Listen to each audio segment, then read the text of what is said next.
Hey, warriors, welcome back. Episode 10. We're so excited that you're back with us. We are so happy to be with you all. Hopefully, you enjoyed last week's episode connecting with our friend Raina. Yes, she is just so brilliant, so fun and funny. And yeah, there's just something really honest about Raina. I think that, I feel like you hope that people are honest with you, but I hope that everyone could feel her really raw honesty. It was a really fun conversation. Yeah, totally. Yeah. So, what are we talking about today, Abby? We are talking about how anxiety manifests physically. And we're going to share some stories around how we were having internal stressors, things that were happening in our mind that caused us to have physical manifestations of anxiety. And then external stressors, situations, people that also caused us to have a physical reaction. I'm excited for this because I personally don't think we talk enough about how anxiety can manifest itself in multiple different ways. It's not always sweaty palms and a racing heartbeat, but there's a lot of other ways it creeps up. And so I'm really just excited to dive into this topic. Yeah, especially the thoughts part of it, right? Like, I do feel like we've talked a little bit or enough about the physical body, right? Like Mhm. stuff we notice that happens to us. Our couple of guests so far have shared those too, but we haven't spent as much time talking about the kinds of thoughts that travel through our head. So I'm Yeah. extra excited to explore the internal stressors because Yeah. for me it's always intrusive thoughts or Mhm. big old that worries. Yeah. Yeah. All that Yeah. fun stuff. I love like, the mind and body are connected. But also it's like our mind influences our body. So when our mind is having Mm. those ruminating, intrusive, worried thoughts, it impacts our body. But also, like, have you ever had it where your body just feels anxious, but your mind is kind of calm and you're like, wait, something's wrong with my body. Now I feel like I should be worried. Like, Yeah, right. It's like this push pull sensation where, right, you almost feel stuck or frozen. Like, wait a minute, how am I supposed to behave or react when my normal anxious self is, living on this extreme, like dizzy high of whatever's going on, both physically and mentally. And then when it's the opposite, yeah. or when it's one and not the other, it's like, where the hell am I in space Yeah. right now? How do I prepare Totally. for the moment? Yeah. For me, I guess if I could put like a jokey visualization on it, I just imagine myself like standing frozen, like staring off into space.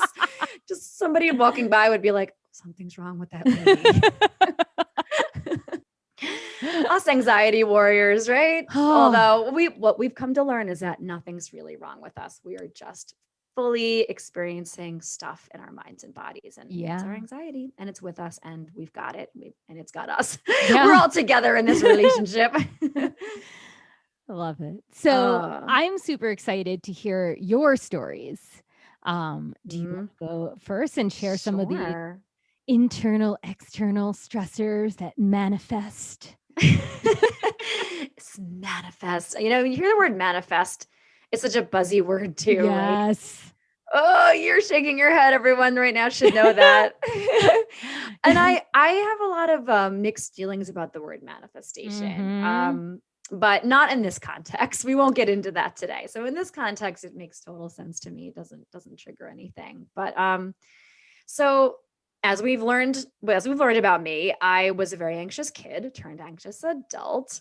And so one of the ways um that I would notice the internal stressors or thinking about it, when I think about what were my internal stressors growing up, this one story really popped out to me. And I thought that this would be a good one to share. Every night of the week, my mom went to pick up my dad from the train station. And he typically took the same train home every night. And so it became very routine. And I thrived in that routine of everything was super structured for me as a kid. And so I really didn't have to live in that unknown space. I was very lucky that way, I guess. Or maybe not, because I certainly wasn't prepared when some unknown things would happen and then I would start to freak out or couldn't handle it. And so I was in, and I can't remember exactly, I want to say mid elementary school, Mhm. old enough to be able to be left alone for a few minutes, especially when I knew exactly where mom was going and exactly pretty much when she'd be home. And so she left to go get my dad. And I was like, okay, like we pretty much had this thing down pat by then.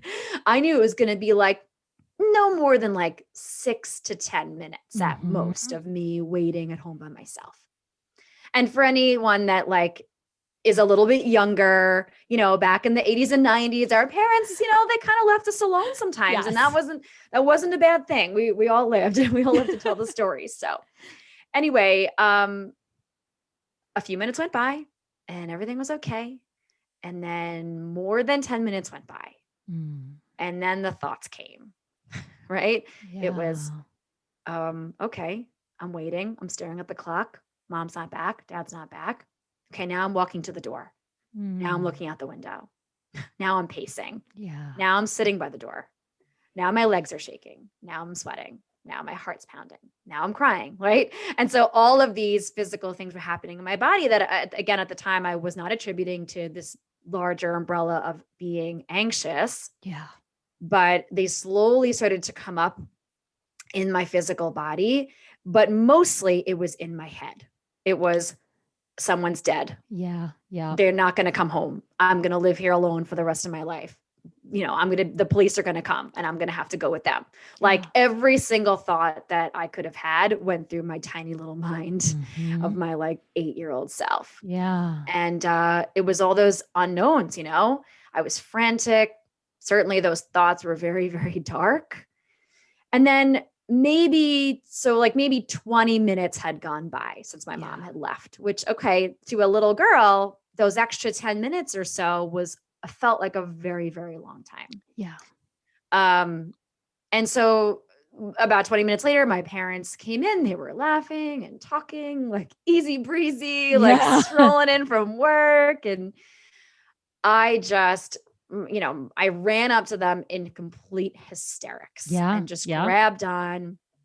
And they obviously felt horrible, just completely horrible. They Mm. didn't know how to, they didn't know I'd react to them being Right. just a few minutes late. This was the first time this had happened. And maybe like that, let's say 6 months that my mom had been allowing me to stay home while she went to pick my dad up every day. And because this was a pre-cell phone, pre-check the internet to see that the train was delayed kind of situation, nobody Yeah. could let me know that the train was delayed and that they also got hung up chatting with a friend of my dad's who was Mm. also on the train with him.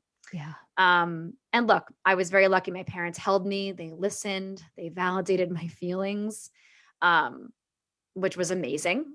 Yeah. And what was pivotal about the situation, was that it taught me that I valued explicit communication Mhm. and that I may not always get it, right? It sort of Yeah. taught me like, okay, I clearly need clear expectations. Right. I thrive with routine and Yes. scheduling. Yes. And without those knowns, right, I'm going to be in this headspace or Right. this space in my body. And so like, at the time, no tools were provided for me really, No. right? Other than Right. like them reassuring me and all of that. But as I've grown into an adult, right, it's changed into like, well, now when I'm met with that lack of communication or response, or those Mhm. unknowns, my thoughts can sometimes take me still to a dark place. Yeah. Something's wrong. That feeling creeps into your mind and body. And even with the advancements in tech, right? Like being able to check on a flight status or a train Mhm. delay, and getting and receiving texts and messages and calls from loved ones. And that's all very helpful. Right. But that alone doesn't change how I feel about it, right? Yeah. And it's what I do to care for myself that brings me the most serenity now, Yeah. which Yeah. is, so that was kind of like how that internal stressor got to me as a Yeah. kid. I mean, first of all, like I was there with you when you're talking about like the pacing and looking outside and, looking at the clock. Like I felt all of that anxiety too. Even remembering it, like right now, I'll be honest and say like, I mean, we know it. We're very sweaty people, us anxiety warriors, and podcasting is often very hot. But I feel currently. Yeah. Even right now, the tenseness in my chest, I feel a Right. little bit of a pit in my stomach, Yeah. remembering this like little trauma that I Right. had, Right. which is And what it that's was. right. And that's, I mean, the other thing that I really just really value you highlighting in that, right? Aside from the physical response, is that you shared these dark thoughts, because I really think that we're not, that part is not normalized enough in our lives. Especially, I know, just with me with anxiety and me working with teenagers over the years, they all share, and I shared, having dark thoughts, having thoughts about losing loved ones, or, like, and I always thought growing up there was something wrong with me, for why would my mind think these thoughts? Mm-hmm. And so I really just value that you made sure to include that in the story, right? Because, and you said it still follows you into your adulthood. Like, dark thoughts arise, worries arise, fearing death and loss of the loved ones happens. It's not Right. fun, right? But it's something that arises. And so thank you for sharing that part too.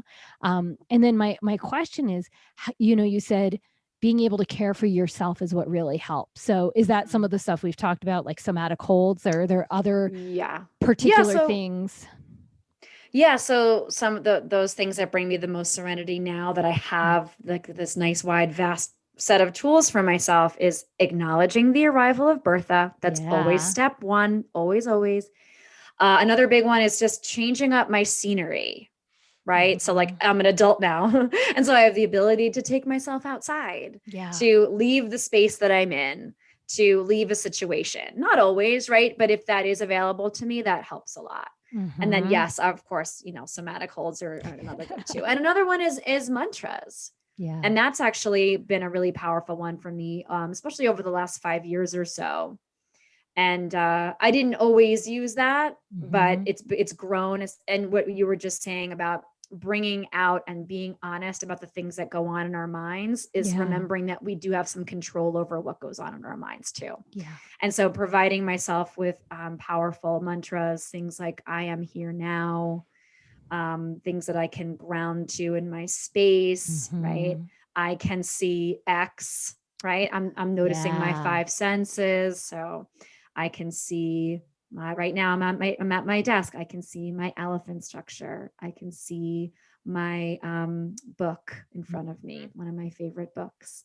I can see my friend Abby, right? And so these things, that's less of a mantra and more of a practice, but Mhm.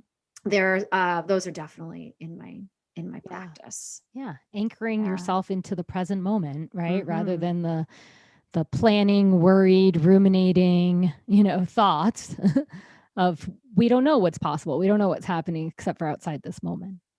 Exactly. Yeah. Yeah. And then the other quick story about the Yeah. external stressor causing anxiety to manifest in the body. I've mentioned this before that I have a lot of sensory anxiety, usually Mhm. relating to my five senses, like the lights will be too bright or the wrong color. This Yeah. is always a weird one for people to hear about lights. Like we'll be in Home Depot and I'll be like, the lights are too Oh, white they're here. terrible. Light definitely affects me. Textures with sight, smell, and taste can trigger me. And the most frequent one is sound. And because I know Mhm. this about myself, I'm able to Yeah. assess a situation and tell pretty quickly if my overwhelm is going to be here, right? If the Right. noise is too much to bear. So I Yeah. can make an informed choice about what I need. Do I need to leave? Right. Do I need to use a coping strategy? Yeah. Do I need to ask for help? Yeah. Right. And so just New Year's Eve 2020, before the whole world changed, we had went out east for the night. We're just going to spend the night together out at a hotel.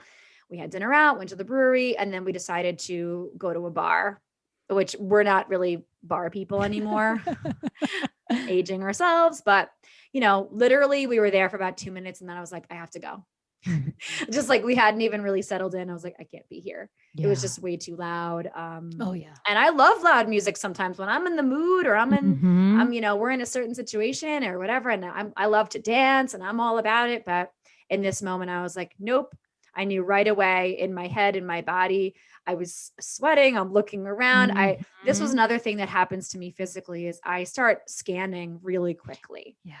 I'm scanning every face. I'm scanning that everything feels brighter, bigger, and scarier in my environment when my senses are overwhelmed. So Yeah. when the sound was so pulsating, it felt like everything was rocking and moving, and I just was Yes. not having it. We'd had Yeah. a really chill night, and then we ruined it. Not we didn't ruin it. We left almost immediately and went back to the hotel, and Yeah. everything was great. We rung in the new year and quietly, the two of us. Right. But yeah, I mean, but that's years and years of practice of Right. noticing my signals to be able to say, I need to go. And Yeah. having that support from him to be like, okay, Yeah. right, we're good. Well, Right. let's get out of here. And, so I feel like this is such an important story because I think a lot of times we're not aware of how the space we're in might impact us. Mm-hmm. Right? Like we walk into spaces and we just start to feel agitated or we start to feel sweaty or we start to feel uncomfortable. And the way you described it, it sounded like in this bar, but also in other areas as well, like something like kind of pokes at your sympathetic nervous system, right? All of this Mm. sensory overload, you're like, where's there a threat? Is there a threat? Is there a threat? You're looking at I'm people's scanning. faces, Right. you're scanning, you're like, you said you like the sounds are louder, like, our senses like, get a little bit bigger, like we can hear a little bit more, we can see a little bit more. Right. And then in that, even though you realize there was no real threat, it was so agitating to your nervous system. You're like, this isn't worth it. Like, let's Yeah. enjoy Right. our night. Like, Everything was great until now. Let's get the hell out of here. yeah. Like, Right, yeah. exactly. And luckily he wasn't feeling it either for very Yeah. different reasons than me, but yeah, so it was lucky in that sense. But Right. yeah, and I'm glad you honed in on that part too, because it's like you said, it's like that gentle knocking on my brain, like Mm-hmm. this is starting to not be okay. Right. You should probably do something about it. And Right. because I had choices, right? And I Yes. knew because of years of practice, here are my choices. Do I need to leave? Do I need a change of scenery? Do I need a coping strategy? Right. Because the Yeah. reality is that sometimes we're going to be in situations where we can't leave. Right.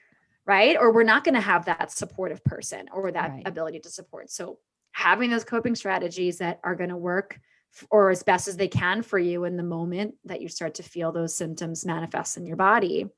And then being able to feel brave enough to ask for help. This is another tricky one for me, is asking for help. As we've talked about before, tried that we both, right?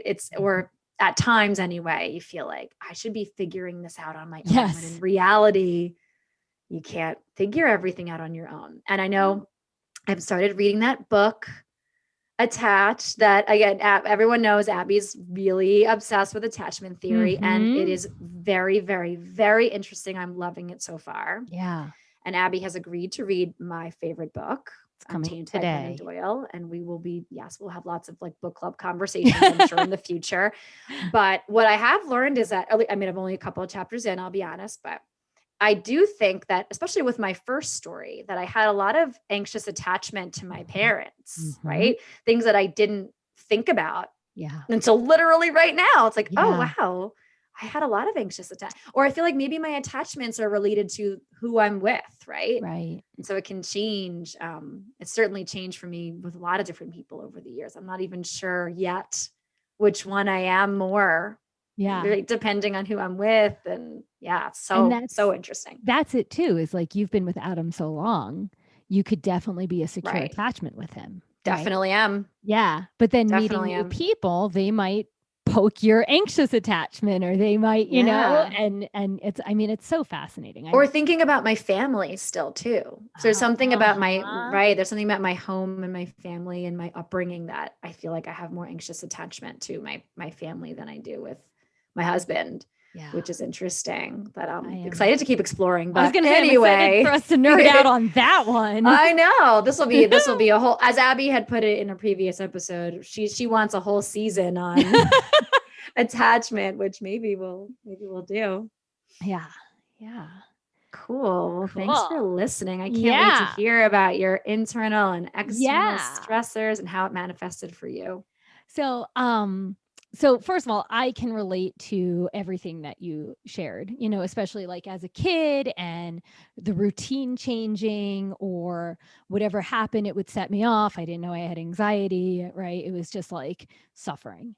Um, but the one that I wanted to share about for an internal stressor was I had mentioned a couple episodes ago how I'd gone to Australia.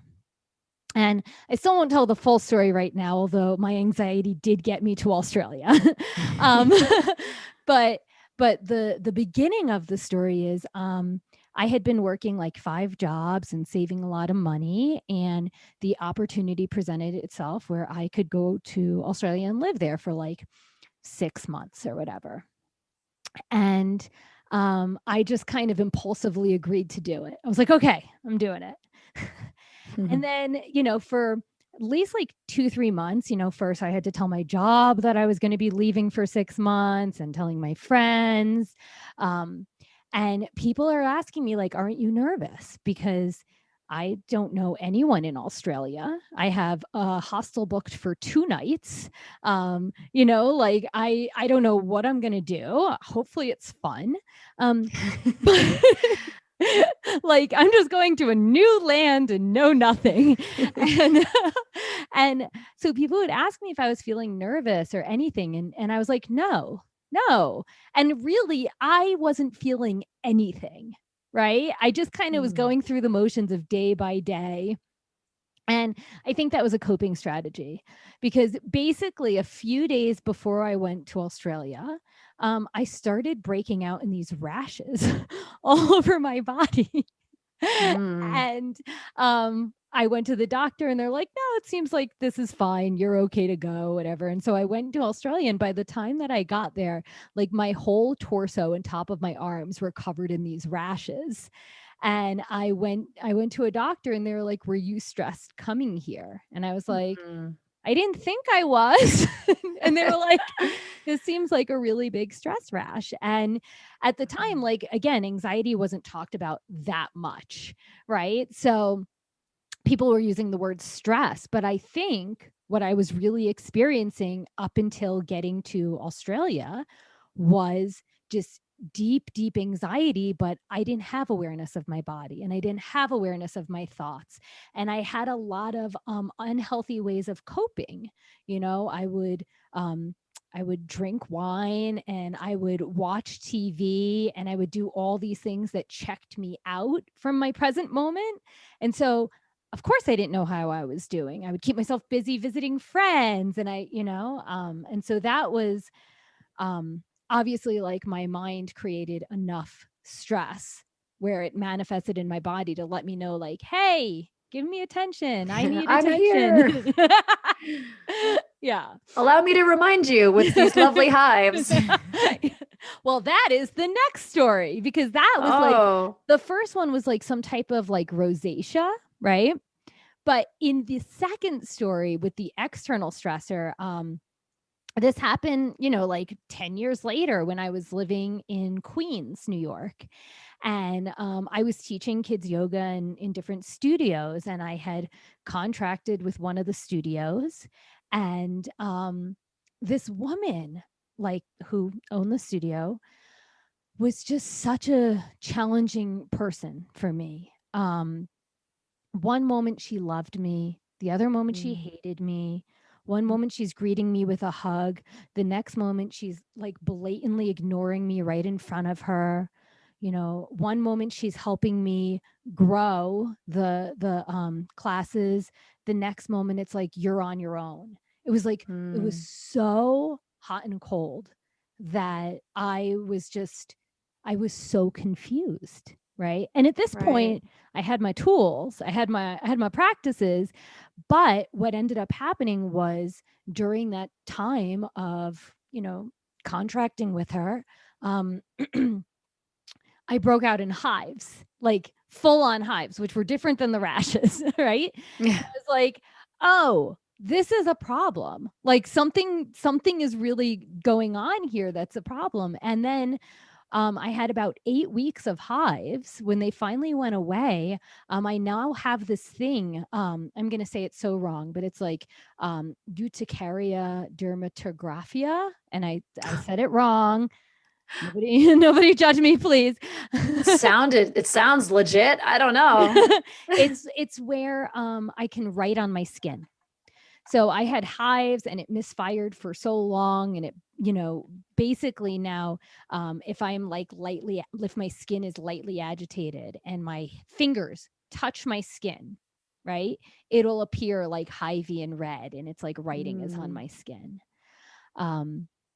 So, two different stressors. One was, they both ultimately came from the mind, but one was really just my mind being so anxious about not knowing what to expect in the future, like the unknown of anxiety that manifested as some type of rash.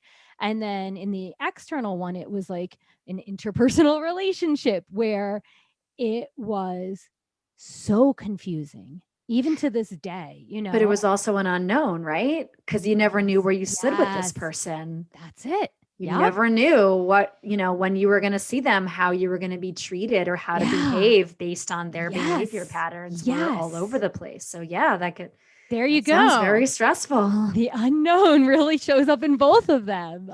Into the unknown. More Disney songs. Oh God. So first of all, were you going to finish up with anything? I didn't mean to, I have dying to ask you at least one question right now. Yeah. Ask me the question. Okay. I just want to know, how old were you when you went to Australia? I feel like I don't remember this.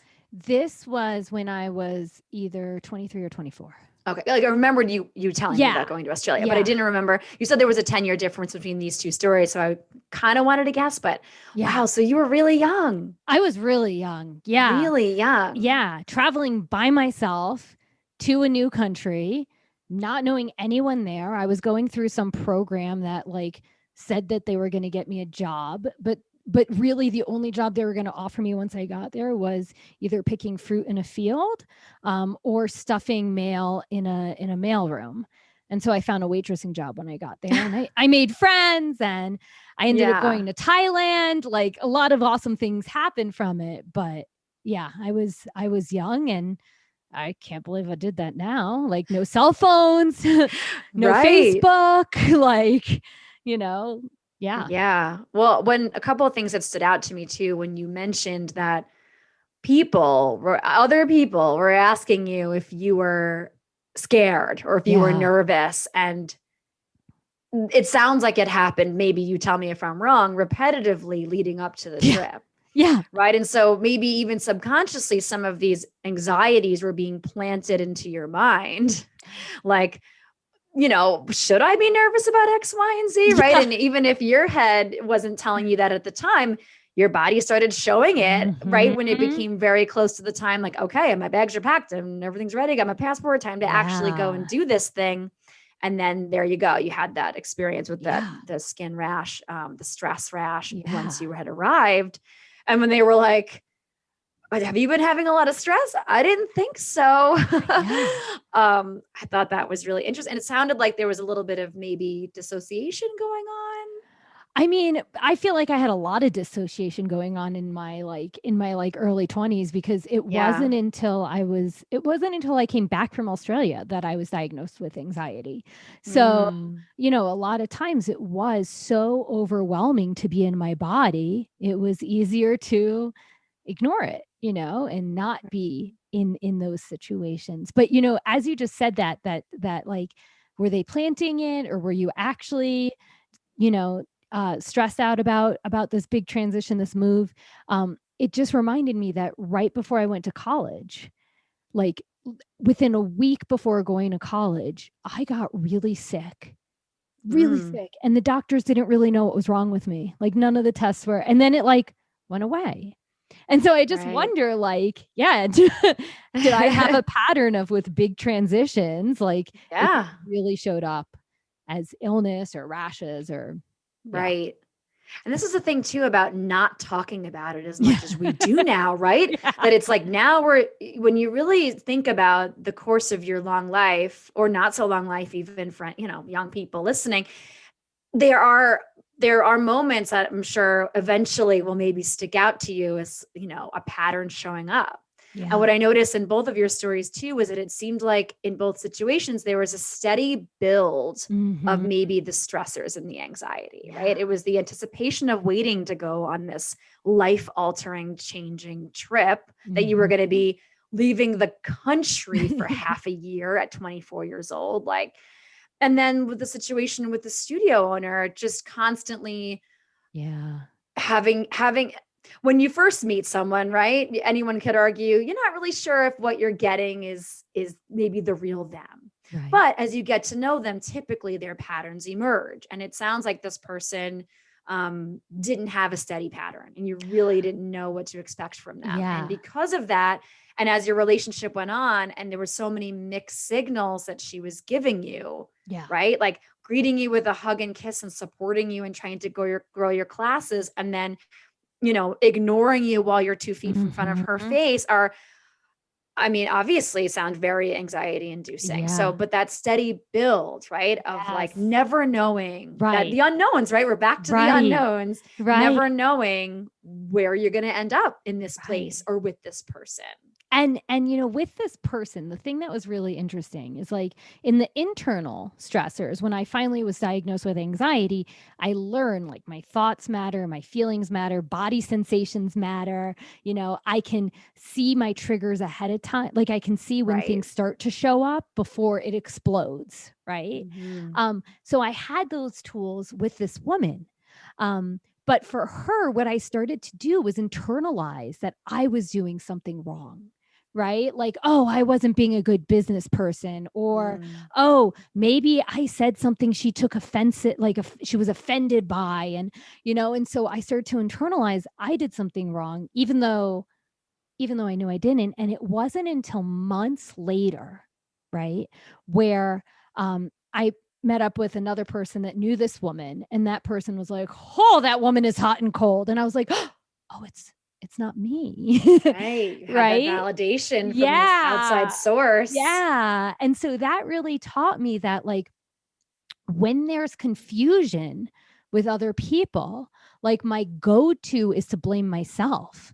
But the reality is most of the time it's probably not me. It's probably their own issues. And then with that awareness, I can decide like, okay, if there's confusion, is this something we communicate? If there's confusion, do I need to set a boundary? If there's confusion, maybe I should just walk away, because who wants to be in this hot, cold, love me, hate me relationship? It's exhausting. Yeah. Yeah. But again, it's like, everything's in hindsight.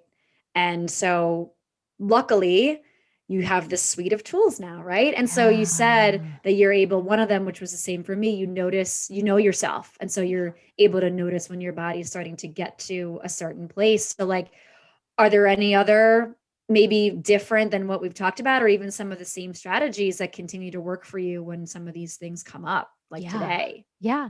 I think one of the things is like, I really think of anxiety and my anxiety as a spectrum.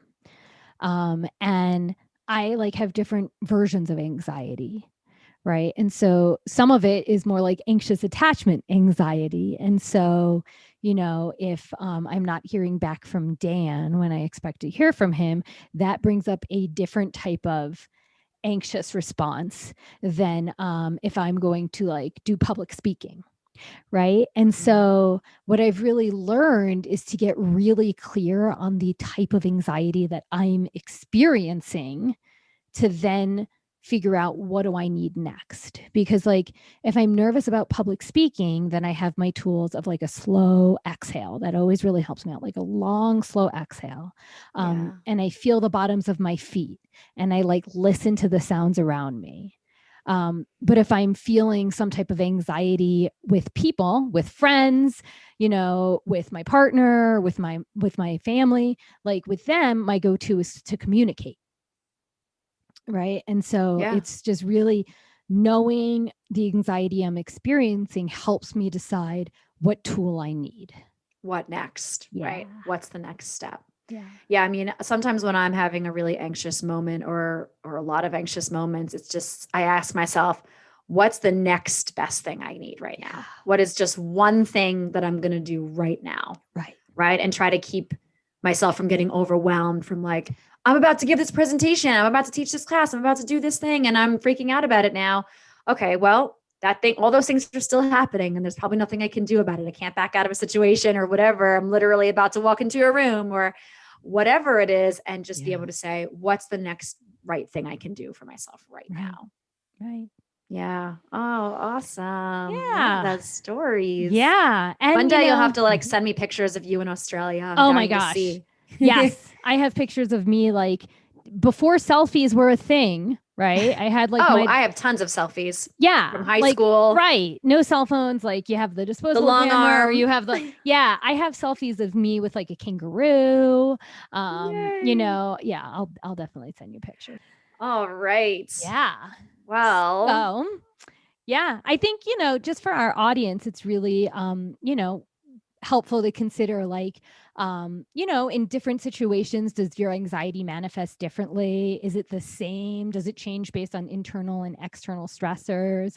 You know, and then, you know, what's that next step that you all can take when you're noticing that your anxiety is starting to flare up? Because I don't think anyone wants to have a result of where they can write on their skin. It's very embarrassing. Yeah, it doesn't sound comfortable.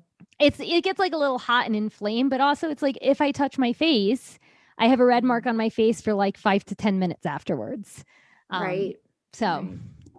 Yeah. Yeah, and just being able to practice knowing yourself. Yeah. Is something I think that our stories can lend itself to. Mm-hmm. And how we practice knowing ourselves is by asking ourselves those questions about what you're feeling, what's going on with your thoughts, what your body might need next in order to support.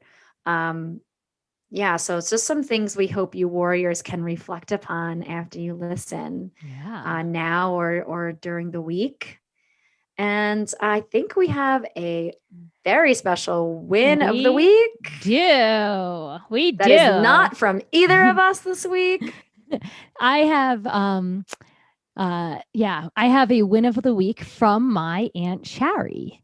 Woohoo, Aunt Shari. Yeah, thank you always for listening, Aunt Shari. Like, we are so grateful that you're listening.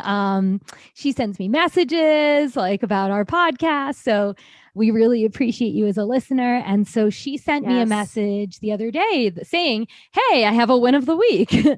And so her win of the week was that she was able to, this is like over a week ago, she was able to spend time with her daughter, my cousin, and her daughter's son at the museum.